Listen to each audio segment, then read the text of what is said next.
Gözlerine teslim oldum söze ne hacet. Aklımı seninle bozdum, yenildim farz et. Gözlerine teslim oldum söze ne hacet.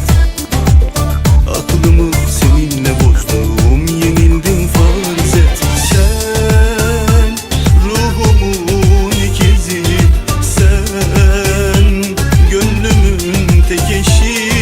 Sensiz karanlıklardayım, ikiye böl güneşi.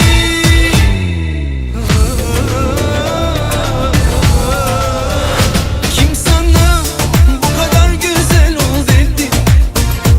Bu aşkın günahı vebali senin.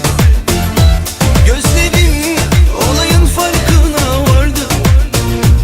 Sen ne tatlı şeysin, adın ne senin? Kim sana bu kadar güzel ol dedi? Bu aşkın günahı vebali senin. Gözlerim olayın farkına vardı. Sen ne tatlı şeysin, adın ne senin?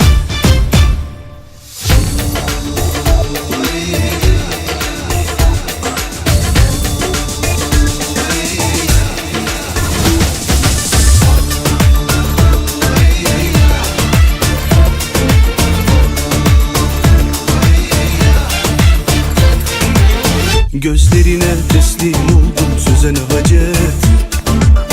Aklımı seninle bozdum, yenildim farz et. Gözlerine teslim oldum söze ne hacet. Aklımı seninle bozdum, yenildim farz et. Sen ruhumun ikizi, sen gönlümün tek eşi. Sensiz karanlıklardayım, ikiye böl güneşi.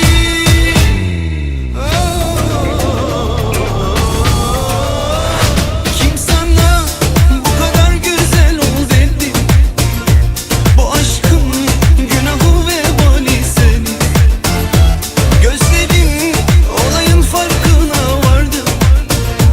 Sen ne tatlı şeysin, adın ne senin? Kim sana bu kadar güzel ol dedi? Bu aşkın günahı vebali senin. Gözlerim olayın farkına vardı. Sen ne tatlı şeysin.